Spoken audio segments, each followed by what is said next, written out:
Assalamualaikum warahmatullahi wabarakatuh. Kembali lagi dengan saya Ahmad Bustanul Arifin. Di kesempatan kali ini saya akan mencoba untuk memberikan sebuah informasi kepada Bapak Ibu semua terkait dengan kenapa sih honorer itu tidak bisa mendaftar di tahap kedua ini. Jadi ada beberapa kemungkinan yang bisa Bapak Ibu semua lihat di sini di video ini, dan juga Bapak Ibu semua bisa lihat bagaimana solusi untuk mengatasinya di kesempatan berikutnya. Jadi oleh sebab itu silahkan disimak dengan baik, dicermati. Mungkin ini akan terjadi pada Bapak Ibu semua, baik tenaga teknis maupun guru. Di sini saya akan bahas karena ini saya lihat dari beberapa permasalahan yang konsultasi kepada saya. Namun sebelum kita ke informasi, alangkah baiknya coba Bapak Ibu semua komentar nih, dari kabupaten kota mana saja Bapak Ibu semua berasal, di kolom komentar di bawah ini. Contoh saja Surabaya hadir mas, Bandung hadir mas, Jakarta hadir mas, dan kota-kota lain di seluruh Indonesia. Langsung saja kita pada pembahasan. Di sini saya menggunakan paparan yang saya buat sendiri, yaitu apa saja penyebab dari Bapak Ibu semua tidak bisa mendaftar di P3K tahun 2024 ini di tahap kedua tentunya. Karena kalau di tahap 1 itu sudah lewat, dan saya yakin semua yang masuk di dalam database PKN yang mendaftar pasti nantinya akan bisa terpanggil. Tapi yang salah, yang TMS pastinya tidak akan terpanggil. Seperti itu saja. Kita lanjut saja. Di sini saya buatkan sebuah paparan, yaitu tidak bisa mendaftar. Nah, tidak bisa mendaftar P3K tahun 2024 di tahap kedua. Apa sih penyebabnya? Yang pertama, pernah mengikuti, jadi Bapak Ibu semua pernah mendaftar di P3K tahap 1 dan CPNS. Jadi kalau misalnya Bapak Ibu semua mendaftar, sudah pernah mendaftar nih di P3K tahap 1 ataupun CPNS, itu tidak akan bisa mendaftar di tahap kedua ini. Pasti akan ditolak oleh sistem. NIK sudah terdaftar. Seperti itu. Jadi bagi Bapak Ibu semua honorer, tentunya pastikan tidak mendaftar di CPNS ataupun di tahap kedua. Tahap 1 maksud saya. Kalau misalnya sudah mendaftar ya tentunya tidak bisa. Dan ini diatur. Kenapa saya berbicara seperti ini? Karena sudah ada aturannya, yaitu di Permenpan nomor 6 tahun 2024 di pasal ke-25. Dicek saja. Permenpan RB nomor 6 tahun 2024 yang pasal 25, di mana berbunyi pelamaran sebagaimana dimaksud dalam pasal 15 ayat 1 huruf C dan ayat 2 huruf C dilakukan secara daring melalui SSC-ASN. Jadi tahapan rekrutmen itu melalui SSC-ASN.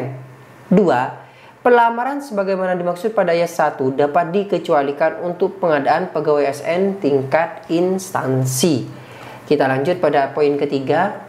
Pelamar hanya dapat melamar satu jenis pengadaan ASN, yaitu PNS atau P3K. Ingat, atau ini berarti tidak bisa kedua-duanya. Jadi tidak bisa kedua-duanya.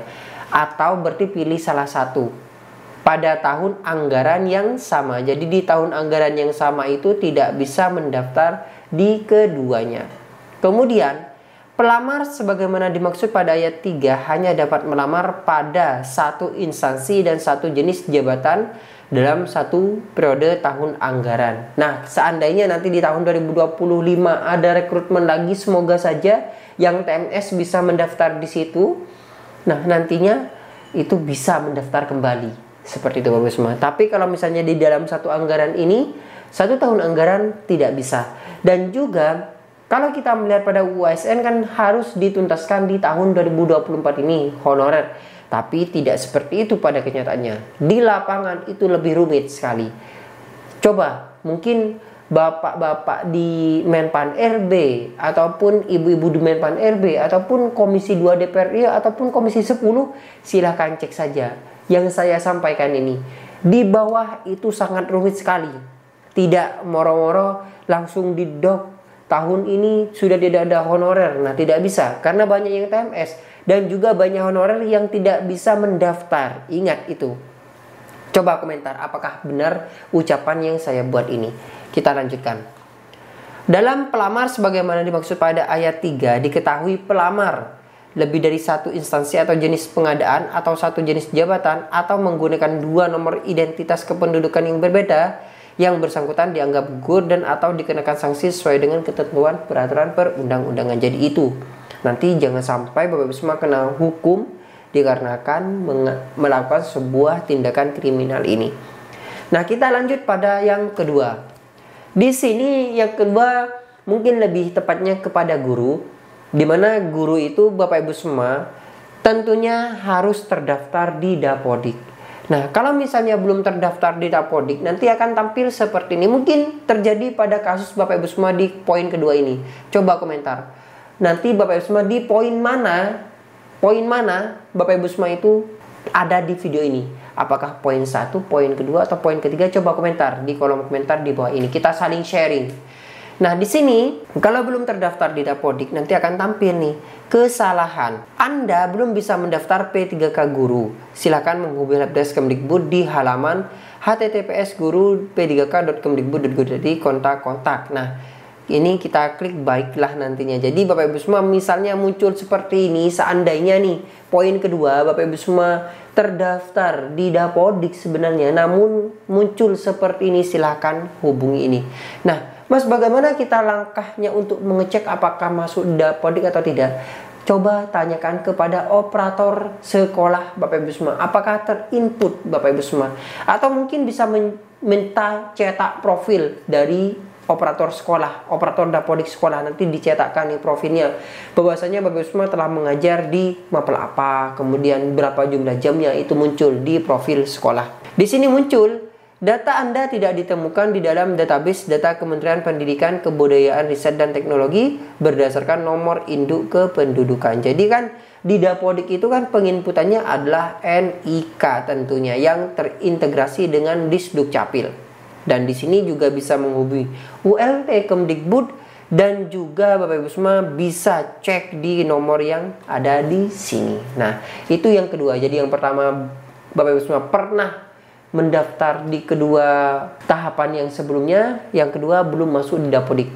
Sekarang Mas, bagaimana yang ketiga? Kita sudah masuk Dapodik dan ada permasalahan yang poin ketiga ini. Ini ketiga, dimana ini untuk guru lagi. Belum verbal ijazah. Belum verbal ijazah itu mengakibatkan Bapak Ibu semua tidak bisa mendaftar kembali atau tidak bisa mendaftar di P3K. Nanti akan tampil nih di sini jenis sertifikasi tidak ditemukan. Apakah Anda sudah bersertifikat pendidik? Jika sudah, nantinya ini di akun yang konsultasi ke saya tampilkan kepada Bapak Ibu semua sebagai pembelajaran bagi Bapak Ibu semua. Mungkin sama kasusnya dan bisa mencontoh hal-hal yang saya sampaikan ini kepada Bapak Ibu semua.